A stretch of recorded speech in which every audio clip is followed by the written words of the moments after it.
aquellos rincones del mundo. Le damos la bienvenida a un nuevo programa, el programa número 5 de la serie Haftará, los libros sellados, Profetas, los libros sellados. Pues muy contentos de que llegue este momento en la semana, una vez más, un poco tarde para nosotros por diferentes situaciones, pero aquí gustosos de poder estudiar un rato, pues en esta ocasión Profetas, en esta ocasión el Libro de Reyes, y compartir con todas las personas que nos escuchan. Le doy la bienvenida a Gabriel Estrada. ¿Cómo estás? Chava Chalom, Gabriel. Chava Chalom, Memo, pues como tú dices, tarde pero sin sueño. Bueno, con tantito sueño pero Al seguro. sueño. Oh, muy bien. Así es. Sí, andas muy correteado Eh, ahorita ya con lo de Street Store. Tú vendes piñas, Ya. Memo. Tú vendes Es piñas. un dicho de acá de México, ¿no? El decir tú vendes piñas. ¿Qué significa? Pues Como tú que no te quedas tan atrás, ¿no? Algo así. así es. Nada más que yo creo que sí andas mucho más correteado tú que Sí. yo todo, ahorita ya pues prácticamente hoy es 7, ya es 7 de noviembre, el evento es el 15, o sea que ya falta una semana. Entonces por la recta final, Es la más pesada. la más pesada, acomodar mucha ropa para poder regalar ropa hasta, se está esperando entre 6,000 y 9,000 personas de escasos recursos, Gabo. Así es, y estamos esperando juntar por lo menos 10 toneladas de ropa. Entonces, pues es acomodar la ropa, organizarla, y no nada más eso, ¿no? Sino pues organizar todas todas las demás personas que quieren ayudar, las personas que van a estar a cargo de repartir los boletos en las áreas marginadas, de los transportes que van a ir a recoger a la gente y de todos los diferentes eventos que va a haber dentro de este evento Street Store, ¿no? Entonces, Claro, hace rato nos encontramos una persona así en el súper que hasta nos ofreció brincolines, fíjate. De los enormes, de esos, entonces, ajá, sí, pues afortunadamente no lo hago solo, digo, un saludo para Marco ahí que anda muy aplicado con eso también, y pues que sí, la verdad es que es un trabajo en equipo y yo creo que la experiencia más importante, Memo, es ver a la gente sumarse y participar. La verdad es que, como tú decías la sesión anterior, si tienen oportunidad de ver de qué se trata el proyecto Street Story, correrlo de alguna manera por el puro gusto de ayudar, la verdad es que es una super experiencia. Más allá de dar la ropa, yo creo es ver cómo la gente se une, aunque no crean en lo mismo que tú, aunque sean de otra religión, pues simplemente deciden ayudar y entonces en realidad la gente se vuelve uno, ¿no? Cuando sabes que pues es porque vas a ayudar a alguien y va a ser feliz y no va a tener cómo darte las gracias, ¿no? Entonces así es. es de esas experiencias que todo mundo debería de vivir. Claro, pues ahí los invitamos a que busquen en Facebook, si tienen Facebook, de Street Store Saltillo, es de THE, Street es STREET, Como calle. es como calle, Store STORE y Saltillo, y ahí pues viene un grupo donde se está subiendo todos los videos, fotos, y todo lo que va aconteciendo, ¿no? Y que ahora ellos, esta compañía o estas personas o esta escuela quiere ayudar con X o Y. Entonces, pues ahí se va viendo cómo va creciendo todo esto, y pues ya el día del evento, pues también ahí se compartirá cómo fue, fotos, videos, así como se hizo el año pasado, ¿no? Claro, Entonces, pues qué sí, emoción que ya viene. que ya viene, ahí viene, Memo. Pero sí, y precisamente por lo mismo, pues por ejemplo, estas últimas 3 semanas, no hemos estado muy participativos en la página, ¿verdad? O sea, nada más grabamos y uno que otra cosita entre semana Y, que, sa- que alcanzamos a hacer. y salimos corriendo. Sí, entonces pues también ahí Ay, una disculpen. disculpa, y pues Exacto. esperamos que comprendan, ¿no? Que no es porque nos olvidemos de ustedes o no queramos estar poniendo noticias o artículos, Ya sé, sino sí, pues ha sido unas semanas muy complicaditas. sí, así es. Pero bueno, pues aquí estamos. Este, Antes de comenzar, quisiera mandar así unos saludos rápido, a personas que estuvieron ahí escribiendo poquito, a Fabián Rodríguez, Argentina, Norma David y Derils Miranda, Colombia, Monroe Fred, El Salvador, José Martínez, Serma Cordones, Elizabeth Salas, Berta Delgado a Venezuela y María Eugenia a Ecuador. Entonces, pues ahí saludos a todas las personas, esperamos que nos estén escuchando y pues les recuerdo que este audio y todos los que hemos grabado de los 2 programas que llevamos, pues están disponibles para que los puedan escuchar, para que los puedan bajar en formato MP3, en iTunes, en la página, en iVoox, en YouTube y pues no hay excusa, están por todos lados. Entonces esta semana vamos a estudiar la Haftará correspondiente a la porción de la Torá llamada Hayei Sará, y la Haftará en esta ocasión corresponde al libro de Primera de Reyes, capítulo 1, versículo 1 hasta el versículo 31. Y en esta ocasión pues vamos a estar hablando sobre el rey David. También vamos a hablar ahí sobre sus hijos, que está ahí sucediendo algo entre los hijos que quieren tomar el poder, uno de ellos, cuando ya había dicho David que le iba a corresponder a otro de los hijos, a Salomón. Y entonces pues vamos a ver ahí un momento de la historia en respecto a esa familia real y esa familia tan importante, esa descendencia tan importante del rey David, porque pues ya sabemos que Dios le había prometido a David que pues en su descendencia estaría el, el Salvador, ¿no? El que vendría, el que reinaría por la eternidad. Entonces, siempre que se habla del rey David, siempre es muy muy importante. Yo creo que es la persona en la Biblia de la que más datos se nos da, de la que más sabemos sus hazañas. A lo mejor se puede comparar un poquito en cuanto a detalle de historias, de hazañas, con Joseph, o con Jacob, pero yo creo que ni siquiera la historia de Moisés está tan detallada como todo lo que sabemos del rey David, ¿no? Entonces, Sí, fíjate que ese es un tema muy interesante lo que acabas de decir, porque aunque se dedican varios capítulos, suficientes capítulos sobre David, en realidad se dedican muy pocos capítulos sobre la vida de Salomón, su hijo, ¿no?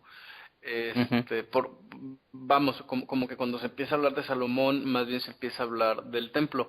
Y fíjate que eso llama también mucho la atención, Memo, porque resulta que la época en la que vivió el rey David es la época de la que menos hay evidencia en la arqueología, ¿no? En las últimas semanas se ha descubierto vestigios sobre el castillo, bueno, el palacio de Salomón más bien, pero son cosas muy nuevas, ¿eh? La verdad es que hay muy poca información arqueológica al menos, obviamente derivado de algunos temas y situaciones políticas ahí en Israel, de que pues prácticamente esa zona de Israel, de Jerusalén, está más bien controlada por los palestinos, ¿no? Entonces, pues fíjate nada más, o sea, qué contradicción que mientras en la Biblia sabemos mucho de quién era David, en el mundo real mucha gente duda, ¿no? Que ya incluso ha existido. Entonces, esto se relaciona definitivamente también con el tema de Jesús, de Yeshua, ¿no?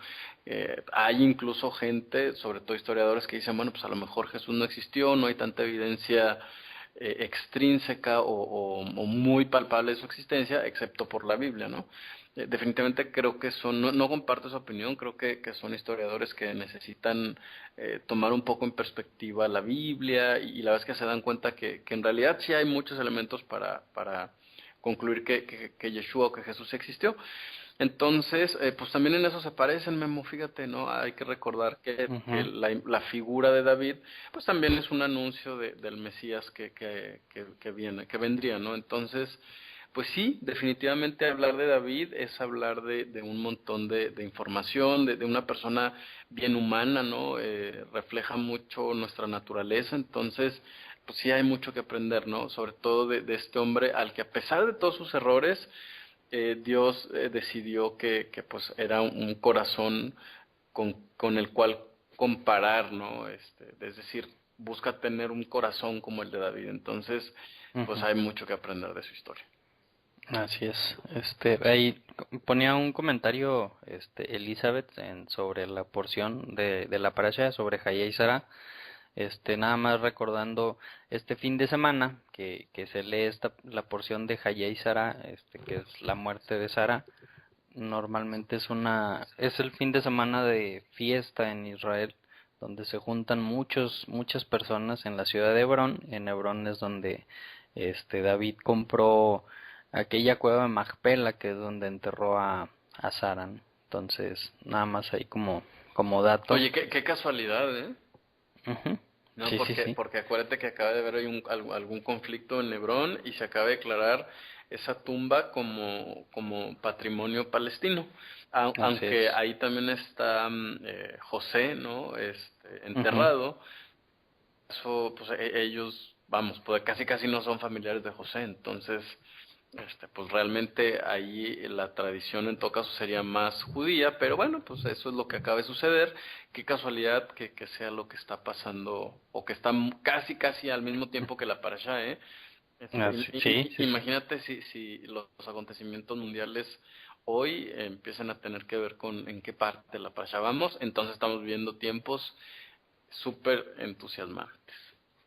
Sí, me acuerdo, el año pasado hubo un discurso de Benjamín Netanyahu, Ajá. el primer ministro de Israel, que estaba hablando en la ONU, ¿no? Se paró, y se levanta y empieza a hablar sobre un pasaje de Isaías, y pues da un mensaje al mundo en la ONU. Imagínate, ver eso en la actualidad. Claro. Eso fue en el 2014. este, pues que se levante el dirigente de Israel enfrente de la ONU, todo el mundo lo escucha, un mensaje que pues obviamente va a llegar a cada rincón del mundo. ¿Y de qué habla? Habla de Isaías, habla de un mensaje de Isaías, y ese mensaje de Isaías correspondía a la porción de la Haftará Wow. de la semana anterior. Wow. Entonces, qué padre, ¿no? Y qué interesante. Entonces, qué padre que estemos estudiando Haftarah. Claro. Este, pero bueno, entonces, pues ya vamos a comenzar. En Primera de Reyes, capítulo 1, versículo 1, y dice: el rey David era ya tan anciano y tan entrado en años, y esto en hebreo como se lee exactamente igual que como dice en Génesis 24:1, como habla sobre Abraham.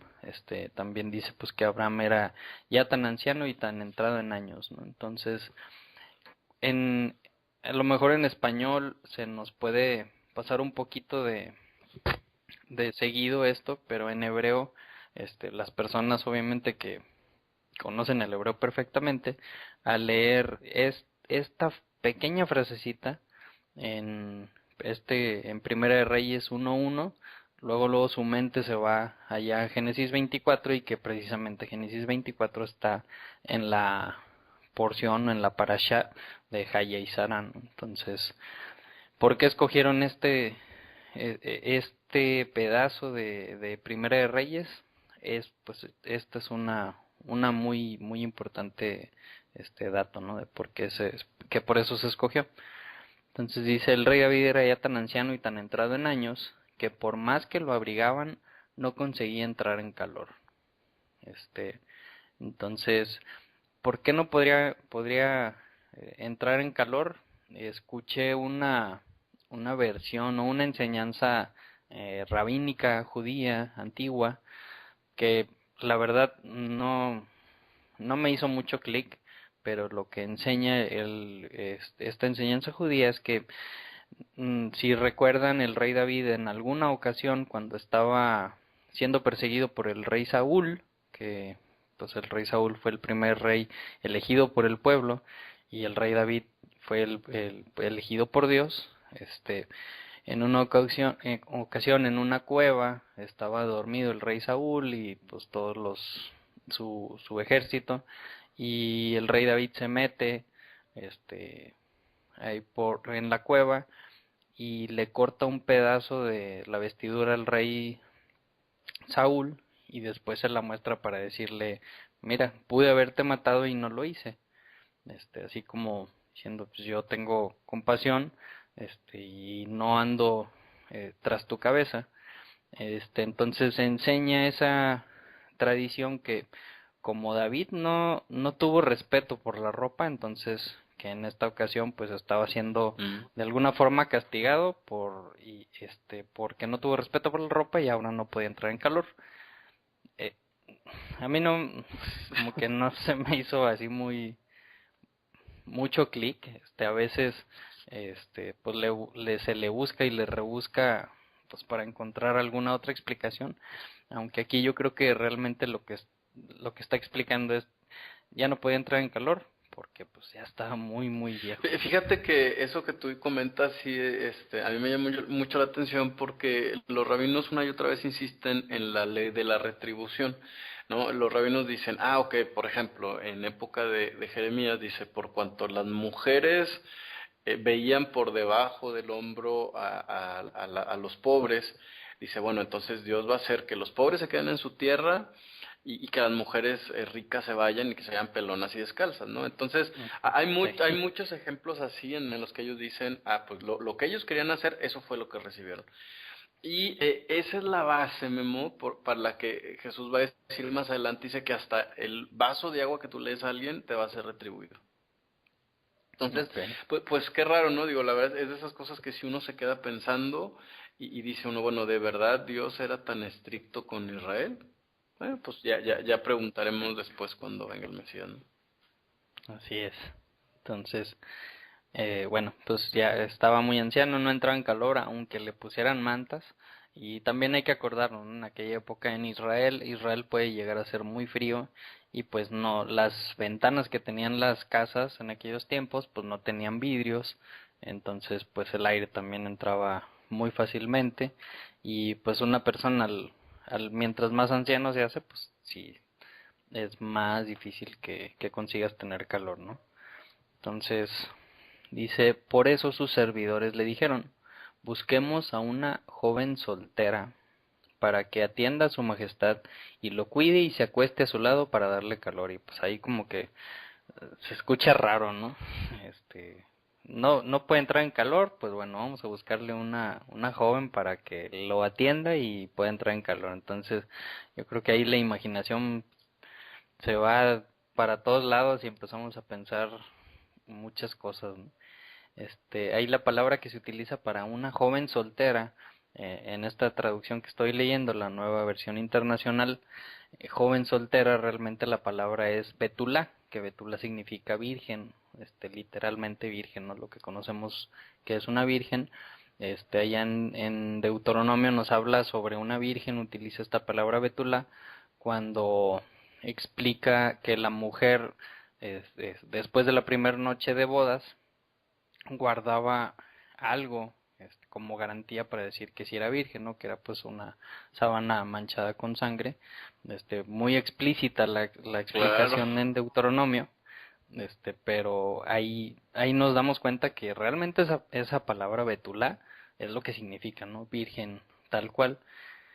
Hay otra palabra que a veces se traduce como virgen, pero no significa virgen, significa una mujer muy joven, que es la palabra alma, como la que se utiliza en Isaías 7:14. Allá dice, por ejemplo, por eso el Señor mismo le dará una señal, la joven concebirá y dará a luz un hijo y lo llamará Emmanuel. En algunas versiones, no ponen la joven, ¿no? Sino se traduce como la virgen, pero realmente esa otra palabra, alma, significa una mujer joven. Nada más, nota pues, aclaratoria, ¿no? De esas dos palabritas, betulá y alma.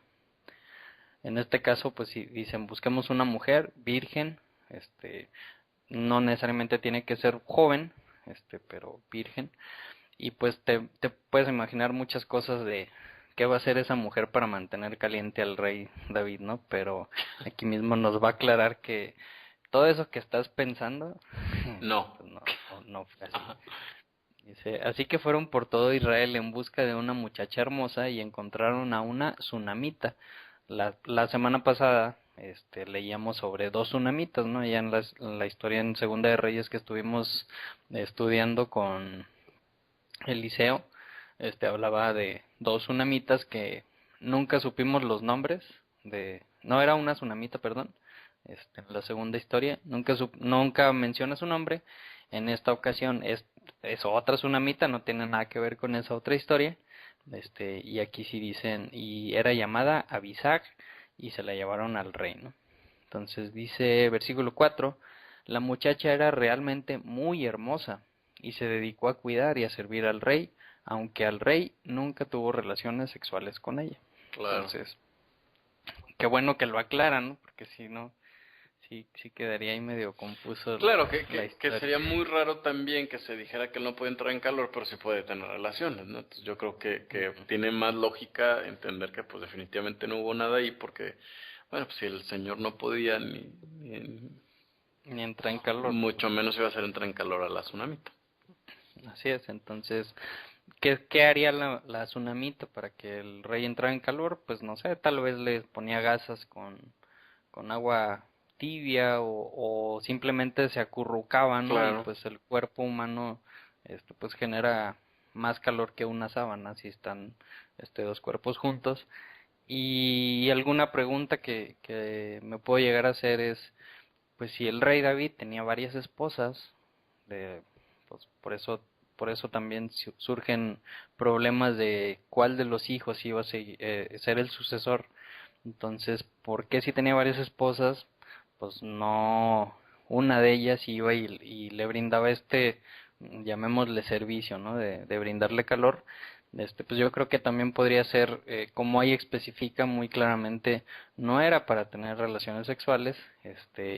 Si llamaba a una de las esposas, pues las otras podían, pues tener a lo mejor celos, ¿no? O podría estar diciendo, esta es mi favorita y por lo tanto el hijo de ella es el que va a seguir en mi reinado. Entonces, a lo mejor un poquito por razones políticas podría ser que buscaron a una tsunamita y no a una de sus esposas. ¿Tú has escuchado alguna otra razón? No, fíjate que no, y de hecho, no, ni siquiera se me había ocurrido la pregunta. Bueno, pues esa razón se me ocurre. Claro, y de Pero hecho el siguiente versículo pues sí da a entender ahí luego el juego de la política que se empieza a jugar, ¿no? así es. En el versículo 5 empieza a hablar sobre Adonías, que aquí en hebreo este nombre Adonías es Adoniyah. Ya es el nombre poético de Dios, es el nombre completo Yud-Hei Vav-Hei.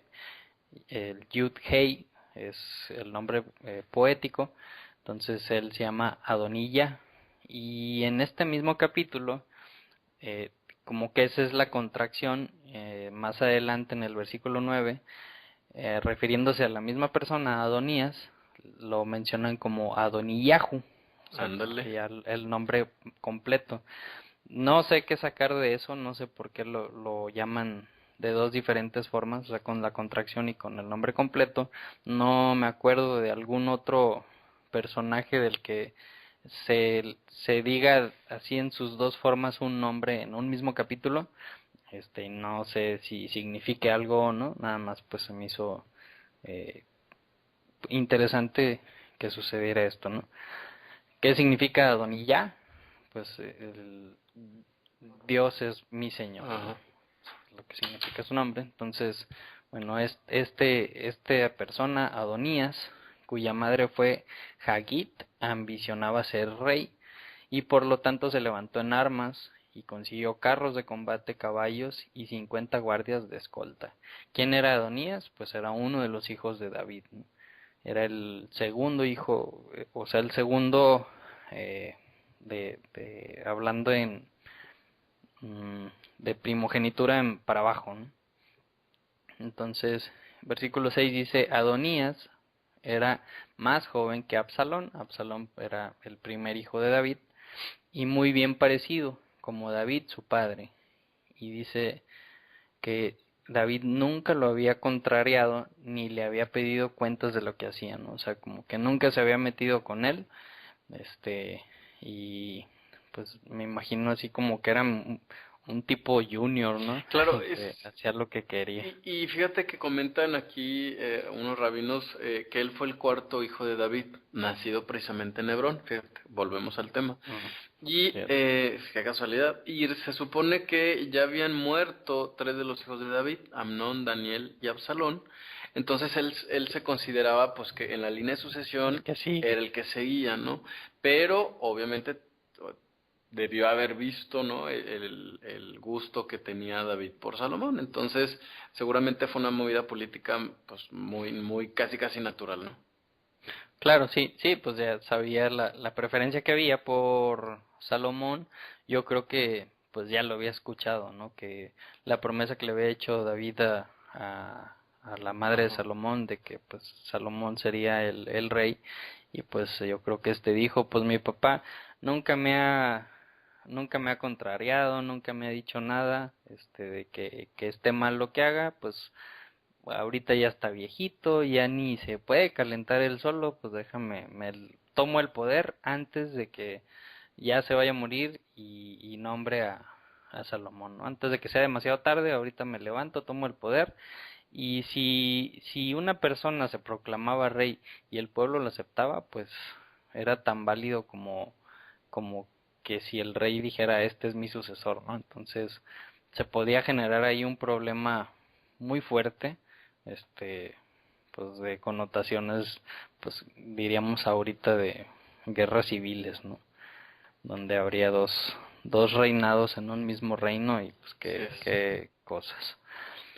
Y bueno, entonces dice el versículo 7, Adonías se confabuló con Joab, hijo de Sarvia. ¿Quién era ese Joab? Joab era pues una persona muy allegada al rey David, que en una historia que se nos cuenta, pues Joab mata sin consentimiento de David a dos generales de pues uno de los enemigos, ¿no? Que tenía ahí el rey David. Entonces, como lo mató sin consentimiento, pues como que ya dejó de cayó de la gracia de David, digamos, tanto que más adelantito, cuando ya va a morir David y le está pasando instrucciones a Salomón, a su hijo, ya para reinar, le dice que se tiene que deshacer de este Joab precisamente porque mató a esos dos generales, ¿no? Y pues causó muchos problemas otra vez políticos en cuanto a ese reino contrario, ¿no? Sí, fíjate que otra cosa muy importante es que la relación entre este personaje y David había ido decayendo porque también, vamos, bueno, aquí el comentario dice que Joab era el comandante en jefe del ejército de David y él había mandado matar a Abner Ben Ner, un oficial del ejército muy apreciado por David. Entonces, fíjate cómo los temas que empezamos a tocar, Memo, nos van encaminando hacia un solo punto, ¿eh? No sé si te das Ujú. cuenta que podríamos decir cuáles son los elementos comunes en estos pocos versos que llevamos. Son la Política y poder. política y poder. Qué estorbo, qué Sí, estorbo, la verdad. así es. Entonces, bueno, este Adonías se confabuló con Joab y también con el sacerdote Abiatar, y estos le dieron su apoyo. O sea que ya tenía ahí pues un general y un sacerdote, ¿no? Y quienes no lo apoyaron, versículo 8, fueron el sacerdote Sadoc, que era pues el sumo sacerdote, Sadoc, Benías hijo de Joiada, el profeta Natán, Simi y Regí, la guardia personal de David. O sea, ellos dijeron, no te aceptamos como rey, ¿no? Y pues como que este Adonías quiso hacerlo por sus fuerzas. Claro, claro, o sea, aprovechar, ¿no? Vas a confiar mucho en su inteligencia, en su estrategia. Ujú. Es política. Y sí, pues pura política, y pero no contaba con con el sumo sacerdote. Entonces pues si le funcionaba todo, el sacerdote que se había ido con él, Abiatar, pues lo hubiera nombrado, yo creo que sumo sacerdote sin problema, y o sea hubiera hecho pues su gabinete, digamos, ¿no? de político. Entonces, ni el sumo sacerdote ni el profeta Natán lo siguieron, ¿no? Y pues yo creo que eso es bien importante, ¿no? Quiso hacerlo en sus fuerzas, pero sin la palabra de Dios, ¿no? Sin ese profeta, sin ese sumo Sin sacerdote que consultar, lo pudiera guiar, claro. exactamente, sin consultar. Entonces dice el versículo 9: cerca de Enrogel, junto a la peña de Soglet, Adonías, que aquí ya dice su nombre completo, Adoniyahu, ofreció un sacrificio de ovejas, bueyes y terneros engordados, e invitó a todos sus hermanos, los hijos del rey, y a todos los funcionarios reales de Judá, pero no invitó al profeta Natán, ni a Benenías, ni a la guardia real, ni a su hermano Salomón, ¿no? O sea, pues a todos los que quería dejar fuera de su gobierno. Y aquí, pues vemos, él pensó que por hacer un sacrificio muy grande y que porque ya tenía un sacerdote, pues podía, pues empezar a dirigir, empezar a ser rey en este lugar, en ese lugar tan importante de la tierra. ¿Por qué? Pues porque es la descendencia de donde vendrá pues el reinado, es la descendencia donde estaba el tabernáculo, donde próximamente iba a estar la casa de Dios ya como templo. Y quisiera leer así rápido 3 versículos de un salmo, el Salmo 15:1, donde dice, es un canto de David, y dice, Yud-Hei Vав-Hei, ¿quién puede descansar en tu tabernáculo? ¿Quién puede habitar en tu monte santo? ¿No? O sea, se hace una pregunta retórica, que se me figura mucho a lo que estaba queriendo lograr Adonías, ¿no? Descansar en su tabernáculo y habitar en su monte santo, ¿no? Por sus fuerzas, nada más por llevar tantos sacrificios, ¿no? Y el versículo 2 y versículo 3 contesta, dice, aquel que camina sin culpa y obra la justicia, que habla la verdad en su corazón, quien no ha hablado con picardía con su lengua, y que no hace mal a su prójimo, ni busca reproche contra aquellos que moran cerca de él, ¿no? Entonces, pues no es nada más por llevar los sacrificios, no es nada más por hacer las cosas por fuera, sino el que puede descansar en su tabernáculo o habitar en el Monte Santo. ¿Quiénes son? Pues los que realmente lo hacen de corazón, ¿no? Y que caminan sin culpa. Entonces, pues obviamente que aquí Adonías no estaba calificando dentro de eso, ¿no? Claro. Dentro de esa definición. Entonces, en el versículo 11 dice, por eso Natán, que pues, Natán era el profeta, le preguntó a Betsabé. ¿Quién es Betsabé? Es la mamá de Salomón, la madre de Salomón. Ya sabes que Adonías, el hijo de Hegit, se ha proclamado rey a espalda de nuestro señor David, o sea, pues realmente del rey David. Y pues empiezan ahí a confabular otra vez un plan, ¿no? Y ahí, este, pues qué cosas. Pero pues no es nada nuevo y nada que no pase en estos días, ¿no? Dice, pues si quieres salvar tu vida, le sigue hablando Natán a Betsabé, y la de tu hijo Salomón, déjame darte un consejo. Ven a presentarte ante el rey David y dile, ¿acaso no le había jurado su majestad a esta servidora suya, que mi hijo Salomón lo sucedería en el trono? ¿Cómo es que ahora el rey es Adonías? Y luego le dice en el versículo 14, y mientras tú estés ahí hablando con el rey, yo entraré para confirmar las palabras, ¿no? Así como que para que no piense que tú nada más lo estás diciendo, o no nada más ir yo y decirle, o sea, para que tenga dos testigos de que sí es verdad esto que está sucediendo, pues para que tenga un poquito más de fuerza la historia, ¿no? Entonces pues ya ahí se ponen de acuerdo. ¿Por qué le dice para que salves tu vida? Pues obviamente Adonías pues se veía que al no invitarlos, al no invitar a Natán, al no invitar a Salomón, pues no los iba a tomar en cuenta, y muy seguramente en cuanto muriera, fuera proclamado rey, y en cuanto muriera su padre David, pues los iba a mandar matar, ¿no? Y también a Natán sin problemas, y al sumo sacerdote Sadoc. Entonces, versículo 15 dice, y Betsabé se dirigió a la habitación del rey. Como éste ya era muy anciano, lo atendía Abisac, la sunamita. Y si al llegar Betsabé se arrodilló ante el rey, y éste le preguntó, ¿qué quieres? Y versículo 17 le contesta, mi señor juró por Dios, por Yud-Heh-Vav-Heh, su Dios, a esta servidora suya, que mi hijo Salomón sucedería en el trono a su majestad. Pero ahora resulta que Adonías se ha proclamado rey a espaldas de su majestad, ¿no? O sea, a espaldas tuyas, David.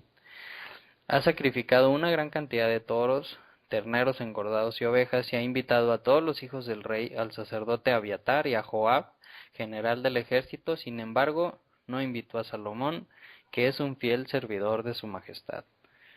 Todavía le sigue diciendo: mi rey, mi señor y rey, todo Israel está a la expectativa y quiere que usted le diga quién lo sucederá en el trono. De lo contrario, tan pronto como su majestad muera, mi hijo Salomón y yo seremos acusados de alta traición.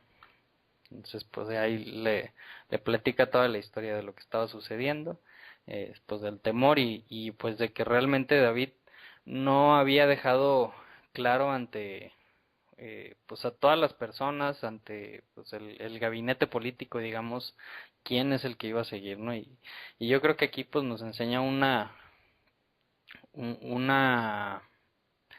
instrucción importante de que tenemos que dejar todo arreglado antes de que nos vayamos, ¿no? Para no Claro. dejar este tipo de problemas a las personas, pues, las que se quedan aquí en la tierra, que realmente son las que se quedan con el paquetote, ¿no? Claro, y ahora, ¿tú crees que estuvo bien la actitud de estas dos personas?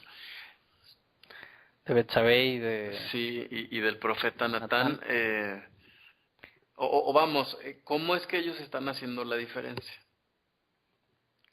Mm, Porque bueno, ambos bandos están jugando el juego de la política, pero ¿por qué debería de David hacerle caso a Natán y a Betsabé pues y no? para cumplir su promesa. Claro, O sea, ya había hecho una promesa y no nada más te prometo por el osito Bimbo, sino te lo prometo por Dios, ¿no? O sea, por porque Yud-Heh-Vav-Heh, él por dijo, Dios. claro, exacto. Entonces, allá vimos cuando estudiamos la Torah que cuando haces una promesa a nombre de Dios, más todavía, esto la tienes que cumplir. O sea, no es echar promesas al aire. Y no nada más cuando es al nombre de Dios, ¿no? Sino cuando haces una promesa cualquiera, pues, siempre tienes que cumplirla, pero mucho más, pues si lo haces en el nombre de Dios. Y también pues tenemos el precedente que el rey David, como que de entre sus cosas buenas y sus cosas malas que se nos enseña, pues como que no se metía mucho a regañar a sus hijos, ¿no? Pues ahí nos acordamos también uno de sus hijos que se metió con su hija, pues no, realmente no hizo mucho David, entonces, pues no sé si con ese precedente, pues Natán y Betsabé dijeron: híjole, tenemos que actuar aquí. Claro. Y pues eso me recuerda mucho, pues ahí a lo que pasó con Raquel y Jacob, ¿no? Que también tuvieron que hacer ahí confabular y Ah, es hacer un cierto. plan pues para que su hijo, el que no tenía la promesa, pues que no fuera a tomar ahí no era un reinado, pero pues era la promesa de Dios. Entonces, me recordó mucho eso. Entonces, versículo 22 dice: mientras Betsabé hablaba con el rey, llegó el profeta Natán, y el rey se enteró de su llegada. Entonces Natán se presentó ante el rey y arrodillándose le dijo: mi señor y rey, ¿acaso ha decretado usted que Adonías lo sucederá en el trono? Pregunto esto porque él ha ido hoy a sacrificar una gran cantidad de toros, terneros engordados y ovejas, y además ha invitado a todos los hijos de su majestad, a los comandantes del ejército y al sacerdote Abiatar, y ahí están todos ellos comiendo y bebiendo, y gritando en su presencia: ¡viva el rey Adonías! ¡Auch! ¿No? O sea, que ya todos ellos ya lo habían aceptado como rey, al rey Adonías, ¿no? Sin embargo, no me invitó a mí, porque estoy al servicio de su majestad, ni al sacerdote Sadoc, ni a Benanías hijo de Joiada, ni a Salomón, que es un fiel servidor de su majestad. ¿Será posible que mi señor y rey haya hecho esto sin dignarse a comunicar sus servidores quien lo sucede al trono? O sea, así como Sí, no, terrible.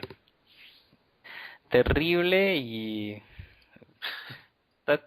O sea, digo, ahorita lo leemos y decimos, pues, ay, qué chistosa historia o qué rara historia, pero en ese momento imagínate la tensión, ¿no? Pues ahora sí que en los dos bandos, ¿no? Uno diciendo, híjole, ya la voy a librar, y el otro diciendo, híjole, tengo que hacer algo, si Claro, no, cada quien moviendo no sus pasa. influencias, ¿no? Así es. Entonces, bueno, en el versículo 28 dice, al oír esto el rey David ordenó, y por fin algo va a decir el rey David, ¿no? O sea, toda la historia está girando al torno del rey David, pues que la Tsunamita, que Abiatar, que Betsabé y Natán, pero pues, si se fijan, David no había dicho nada en todo lo que va de la historia. Entonces aquí ya por fin va a hablar y dice, llamen a Betsabé.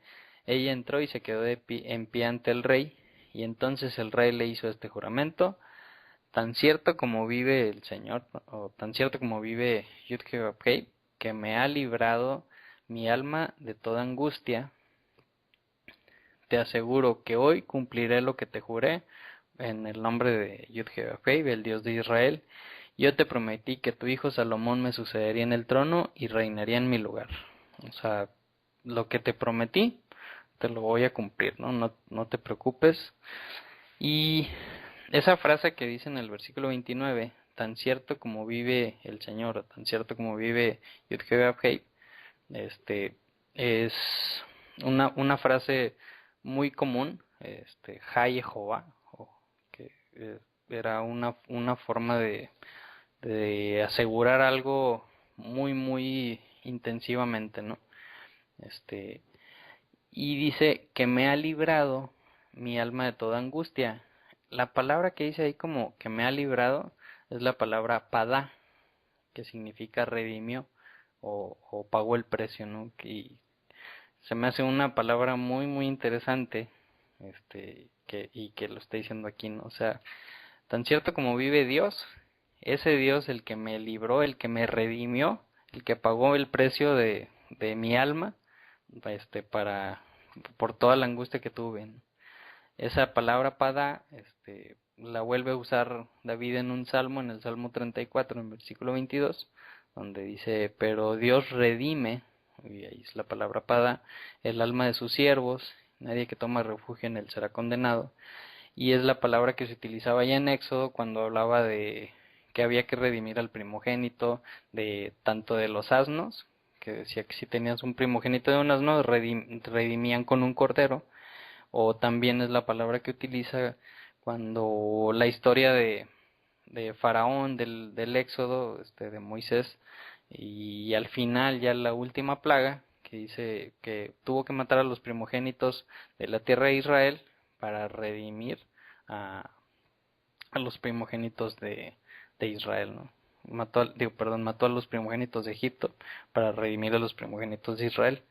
Entonces, qué palabra, se me hace una palabra bien interesante, y yo creo que nos hace mucho sentido, que utilizaba mucho David, y pues que ahora utilizamos mucho, pues con un descendiente de David, ¿no? Que pues hace muchas pagas, de muchas otras situaciones. Y pues ya terminando, aquí el versículo 31 dice, Betsabé se inclinó ante el rey y postrándose rostro en tierra exclamó, que viva para siempre mi señor el rey David. Y con esto termina esta Claro, Haftarah. y qué abrupto o qué manera tan de repente así de terminar tiene la parashá. No sé, si pudieras dividir en tres partes, Memo, o resumir en tres partes el contenido de la parashá, yo creo que queda bien claro lo siguiente, ¿no? Primero, una estrategia por parte de una persona a la que le conviene, o de un grupo, ¿no? Al que le conviene quedar en el poder. Después viene la respuesta, ¿no? Del grupo contrario. ¿Y con qué cierra entonces la parashá? Cierra con la promesa, ¿no? Y hay que recordar que es muy interesante esto porque acuérdate que cuando una persona que ha sido ungida, ¿no? Ya sea como rey o como sacerdote o incluso como profeta, normalmente Dios tiende a respaldar estas palabras. Entonces me llama mucho la atención cómo mientras cada uno hace su movimiento político, en realidad Dios ya ha tomado una decisión, ¿no? de qué es lo que va a suceder. Entonces, que el rey jurara se vuelve un tema súper interesante, ¿no? Entonces, Ujú. ¿cómo se resuelven las cosas? Pues no va a ser precisamente por la política, sino por la decisión de Dios, ¿no? Y de pronto pensamos bueno, entonces a lo mejor la parasha estaba un poco aburrida o no tenía sentido. Pero Memo, a mí me gustaría comentarle a la gente que aunque este tema de pronto parece bastante aburrido, la verdad es que la política siempre ha jugado Ujú. un tema vamos, ha complicado los planes de Dios. ¿En qué sentido? En el sentido de que siempre nos oponemos a la voluntad de Dios, ¿no? Mucha gente, por ejemplo, Memo, ignora que la verdad es que el conflicto entre romanos y judíos era un tema político que causó tantos estragos en esa relación que pues prácticamente fue la razón principal por la que Jesús llega a la cruz, ¿no? Entonces, pues siempre ha sido un estorbo la política, fíjate. Entonces, Así es. Ujú. entonces aguas, ¿no? Porque de pronto cuando queremos lograr las cosas porque creemos que nos conviene, ¿de qué echamos más mano, no? De un ardid político, ¿no? O de la razón, fíjate bien, ¿cuál era el nombre del sumo sacerdote? Ujú. Sadoc, ¿no? Que Sadoc, significa jus- justo, exacto, justicia. o justicia, exacto, o sea, estoy haciendo las cosas conforme a mi propio punto de vista, ¿no? Estoy quedando como secretario, como tesorero de la asociación en la iglesia, porque creo que me conviene, porque alimenta mi ego, o realmente voy a hacer ahí una función más bien justa y como debe de ser, ¿no? Entonces, seguramente mucha gente dijo, oye, qué rara para allá habla de política y de ardides. Bueno, así nos vemos cuando jugamos el juego del político. Ujú. Sí, y no nada más pues en lo que es política, ¿no? Sino todos los días en nuestra vida, en el trabajo, Claro, en la casa, o sea, siempre pues andamos tratando ahí de echar mano de una u otra cosa para para... sobresalir, para quedar en el Ujú. puesto, para que nos den ese grupo de estudio de Biblia, ¿no? Entonces, no hay nada como yo creo que decir la verdad y pues buscar a Dios de corazón. Yo digo, Así con es. eso me quedo yo de la Haftara de esta semana. Muy bien. Pues entonces ya con eso cerramos. Muchas gracias, Gabo. Ya hay que dormir, ya van a ser las 2 de la mañana por Ay, acá. falta un chorro. 10 minutos. Como 10 minutos. Pues que tengas un buen Y de sábado. descanso, Descanso. Bueno, en este yo creo no que más que tanto. descanso vas a estar ahí pues todavía con esto que como se trata de ayudar, pues Siempre está permitido hacer el bien en Shabbat. claro. Ah, Entonces, pues descansa un ratito aunque sea, ándale, Gabo. y te hablo para seguirle. Órale. Muchas Pues gracias, muchas Memo, por gracias la a todos. invitación. Claro, nos escuchamos la próxima semana.